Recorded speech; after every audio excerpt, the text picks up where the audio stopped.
Halo, selamat pagi pemirsa, apa kabar Anda hari ini?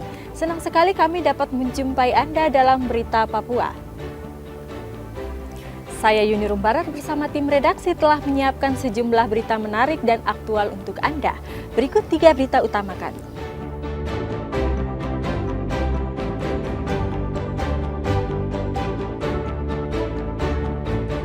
Takut serangan susulan, ratusan warga pendatang mengungsi ke Mapolres Yalimo.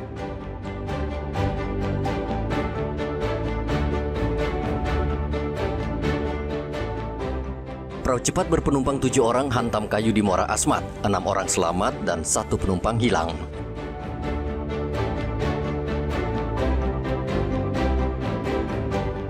Wakil Presiden ke Pasar Wamanggu tinjau harga sembako.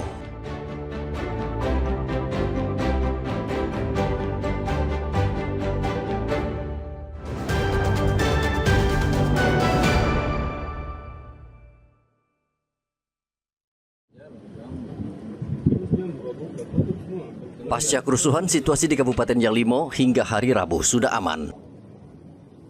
Meski sudah aman, polisi masih berjaga di sejumlah lokasi mengantisipasi adanya aksi anarkistis. Belasan warga yang menjadi korban pada hari Rabu dievakuasi ke Jayapura. Warga yang terluka dibawa ke Rumah Sakit Polri Kota Raja, sementara untuk aparat yang terluka dibawa ke Rumah Sakit TNI Jayapura. Selain warga yang luka, ratusan warga yang masih berada di Elelim terpaksa harus mengungsi di Mapolres Yalimo.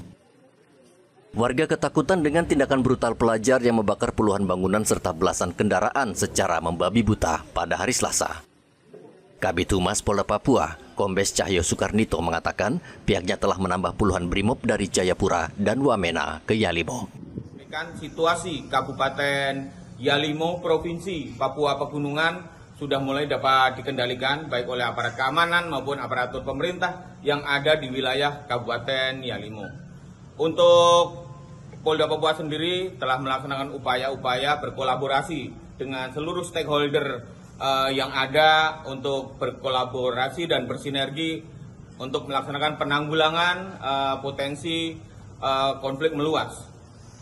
Sementara untuk korban ada beberapa yang sudah dievakuasi dan ditangani baik di Rumah Sakit Umum Daerah Elelim, Rumah Sakit Umum Daerah Wamena di Jayawijaya, dan Rumah Sakit Bayangkara di Jayapura.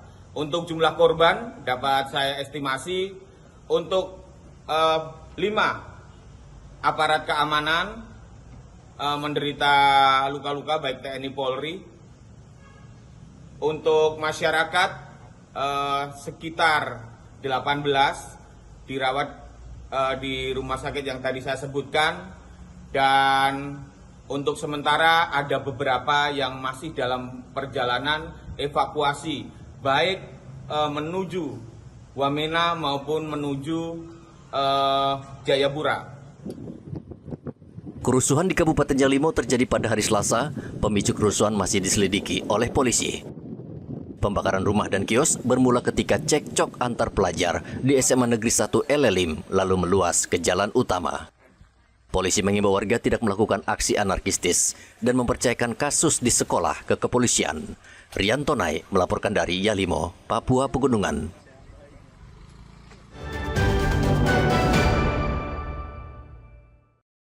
Perahu cepat berpenumpang 7 orang terbalik di Kampung Burbis, Kabupaten Asmat, Papua Selatan pada hari Selasa. Perahu tersebut bertolak dari Kampung Nagatun dengan tujuan distrik Suator, Kabupaten Asmat. Dalam perjalanan, perahu menabrak kayu yang terapung di kali sehingga menyebabkan perahu terbalik dan tenggelam. 6 orang berhasil selamat dalam kecelakaan ini, namun 1 orang bernama Samuel Sirano masih belum ditemukan. Tim SAR Pos Asmat saat ini telah bergerak ke lokasi untuk mencari korban. Bahwa ada 1 perahu ketinting mengalami kecelakaan. Perahu menabrak kayu, terbalik dan tenggelam. Di dalam perahu ada 7 korban. Dan 6 orang dinyatakan selamat, 1 orang dinyatakan hilang sampai saat ini belum ditemukan. Berdasarkan laporan dari keluarga korban ke Polsek Distrik Suator, maka personil Distrik Suator dan keluarga korban melakukan pencarian. Sampai saat ini belum ditemukan.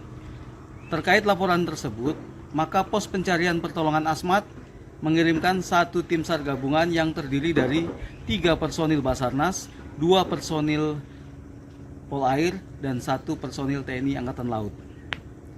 Tim SAR gabungan bergerak dari Pos SAR Agats menuju Kampung Burbis, Distrik Swator, dan langsung melakukan pencarian korban atas nama Samuel Sirano. Tim SAR mengimbau warga yang akan bepergian menggunakan perahu di Muara Asmat mewaspadai benda tumpul yang mengapung. Benda tumpul yang mengapung bisa membuat perahu terbalik dan mesin perahu rusak.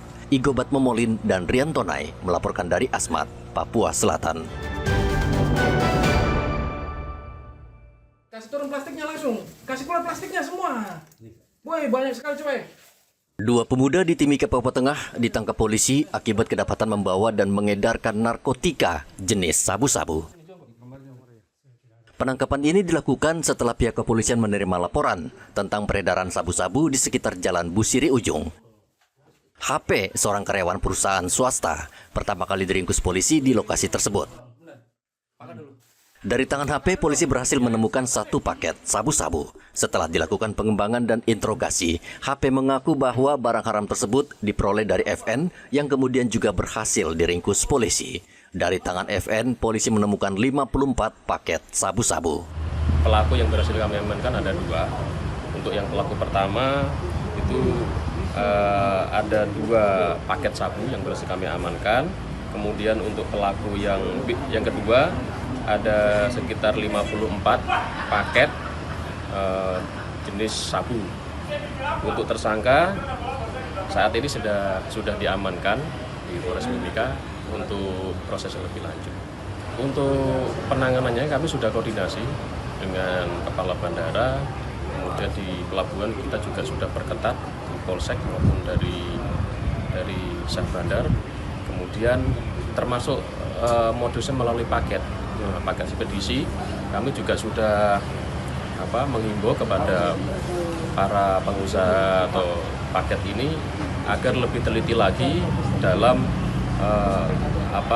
pengiriman barang tersebut agar dicek kembali, karena jangan sampai nanti paket tersebut berisi barang-barang terlarang.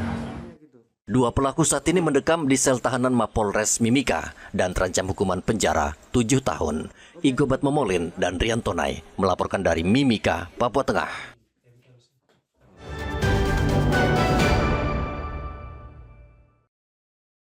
Direktorat Reserse Kriminal Khusus Polda Papua menangkap seorang warga negara asing asal Tiongkok karena diduga terlibat kasus tambang ilegal di Kampung Kalipur, Distrik Senggi, Kabupaten Kerom, Papua. Warga negara Cina diringkus di Kabupaten Kerom. Pelaku saat ini sudah ditetapkan sebagai tersangka dan saat ini masih menjalani pemeriksaan di Ditreskrimsus Polda Papua. Kasubdit 4 Tipitder Ditreskrimsus Polda Papua, Kompol Agus Pombos, mengatakan tersangka berperan sebagai investor dalam bisnis tambang ilegal di Kerom. Tersangka diduga bekerja sama dengan seorang investor lain yang juga berasal dari Tiongkok yang kini masih dalam pengejaran Polda Papua. Kita sudah tambah lagi 1 atas nama tersangka HB. HB ini juga warga negara asing yang kemarin kita lakukan penangkapan dan penahanan di hari Sabtu minggu kemarin. Ini kita sudah tembuskan juga ke Bupinter Polri untuk pemberitahuan. Untuk HB warga negara asing. Negara asing dari RRC. RRC ya. Tiongkok. Untuk HB posisinya berperan sebagai investor. Sebagai investor dan juga informasi yang kami dapat, dia juga bekerja sama dengan salah satu investor yang masih dalam pengejaran kita. Mungkin dalam waktu dekat kami akan tetapkan dia sebagai DPO mungkin dalam minggu ini, yaitu Mr. CK. Polda Papua akan menindak tegas pelaku maupun investor tambang ilegal yang tidak memiliki izin resmi.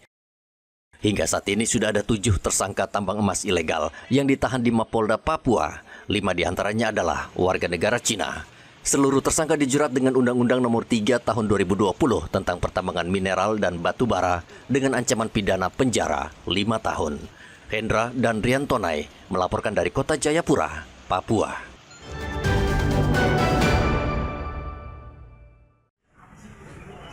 Jumlah orang yang ingin mengurus surat keterangan catatan kepolisian atau SKCK di Polres Merauke terus membludak.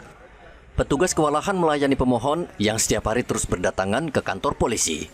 SKCK adalah dokumen penting yang menunjukkan pemohon atau warga bersih dari catatan kriminal. Polisi tidak ingin kecolongan memberikan SKCK ke orang yang pernah tersangkut kasus hukum atau perbuatan kriminal.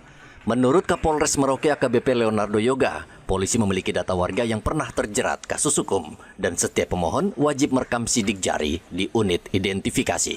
Di wilayah hukum Polres Merauke ini tidak ditemukan ya adanya SKCK yang tidak sesuai dengan persyaratan yang telah diatur dalam Peraturan Kepolisian Nomor 6 Tahun 2023. Jadi untuk penerbitan SKCK tentunya kita akan melihat background dari pemohon sesuai dengan syarat-syarat seperti identitas, KTP, dan data kependudukan lainnya. Saat ini, jumlah pemohon SKCK melonjak hampir di sejumlah wilayah Indonesia. Warga harus antre berjam-jam karena keterbatasan petugas yang melayani. SKCK merupakan surat keterangan catatan kepolisian yang menjadi salah satu syarat bagi seseorang untuk melamar pekerjaan dan urusan administrasi lainnya. Muhammad Ridwan dan Riantonai melaporkan dari Merauke, Papua Selatan.